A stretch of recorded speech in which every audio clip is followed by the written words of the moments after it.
Hey everybody, it's Jork. Welcome back to the channel. Thank you so much for continuing your support. If you're new, I like to talk about moving to and living in Portugal as well as throw in some Europe travel news. This video is both Europe travel news and Portugal news relating to the travel season.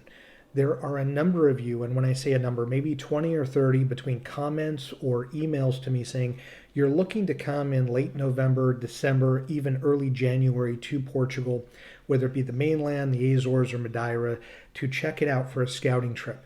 Maybe you need to come get your NIF and bank account. You want to do that in person.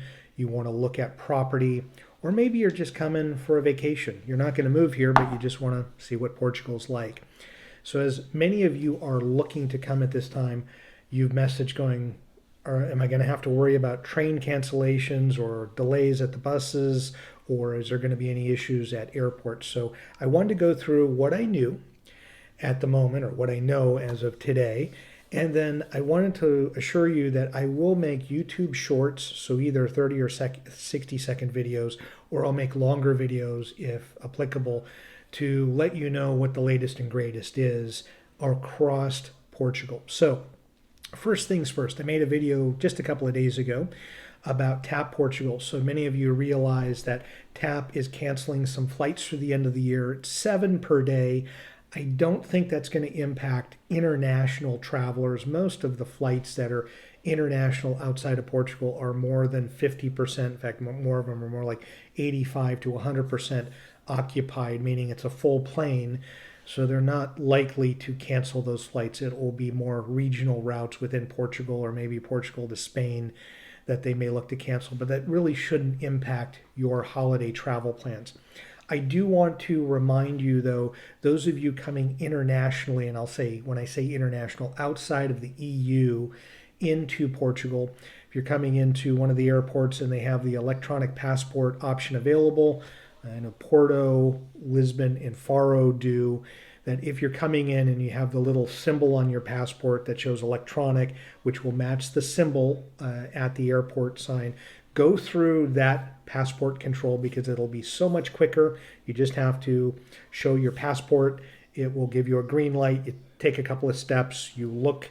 It'll take a picture of you. Then you're good. After that, you just have to talk to the immigration officer, which really is just going to give you one look, give you your passport, and say, get out of here. That is so much quicker than waiting in the normal passport control line. So that's, again, the holiday tip, or whenever you're coming to Portugal, whenever those lines are open, go for those lines because it makes life a lot simpler and easier to get into the country. Now let's talk about buses. This is normally not the time of year that there are generally strikes across Europe or in Portugal. It's usually the summer or fall.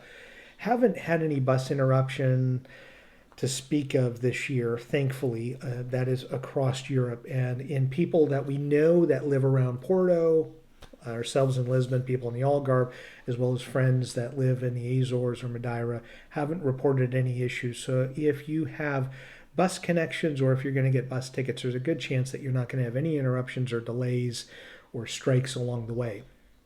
And then let's talk about trains. Much the same. Every once in a while, we will get an email saying that the main train system in Portugal, there may be a delay one day, or there may be concerns of a potential strike or a labor issue. I would say 25% of the time it gets resolved, and so there's not a strike.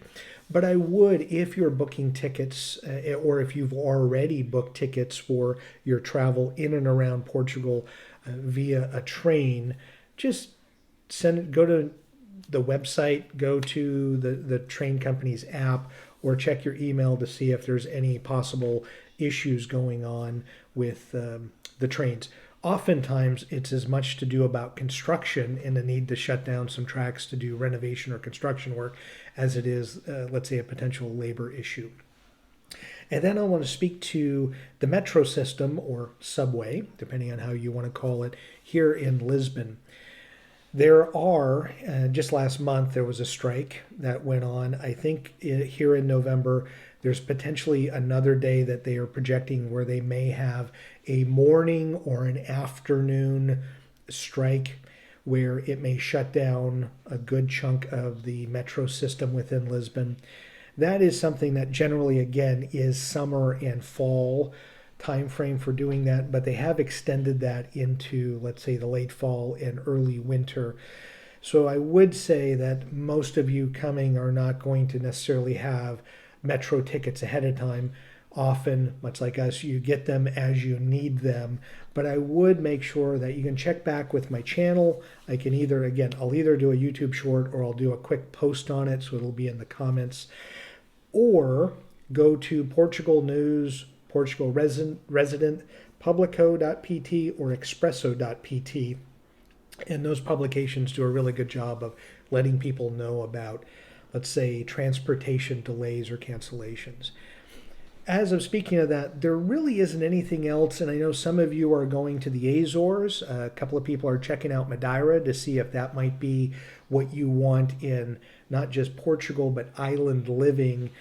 And the people that we know that live in the archipelago of the Azores as well as Madeira, no one has talked about any types of delays or cancellations, whether it be flights, getting around the islands through buses. Also, I want to make sure that you realize that in Lisbon, Porto, the Algarve, as well as the Azores and Madeira, you can take advantage of taxis. Very affordable in Portugal, I think. Sometimes they're more affordable than Uber and Bolt, which may be hard to believe, but oftentimes taxis are an easier way. The difficulty is you don't know how much you're paying until the end of the ride, as opposed to those other apps. But Uber and Bolt have become very expensive, but also ways to get around the country. And then if you're looking to do a rental car, then you don't have to worry about anything I just said other than flying in if you're flying to get into the country, and then you tool around as you need to. I will say that I went to the airport the other day just to ask some questions of representatives. The rental cars, it may shock you when you're getting a rental car and looking at the prices compared to many other countries that you may rent a vehicle from for whatever reason. Now, they're saying it's a lack of supply of available cars, so that may be true, that sometimes to get a rental car in Portugal is very expensive compared to other countries. Right now, they're saying it's a supply and demand issue, so if you're teetering or not sure, or you're waiting to get a rental car until you get here, you may want to consider that now for your holiday travel, so that way you have something a little farther in advance, because as the cars run out, obviously the prices are going to go up, or they just won't have any inventory at all. So wanted to make sure that you're aware of that. So again, I hope you enjoy Portugal. When you come here, please keep asking questions, keep throwing out ideas for content. I will do my best to keep making videos to your liking. And as always, appreciate you checking out the channel and enjoy your travels.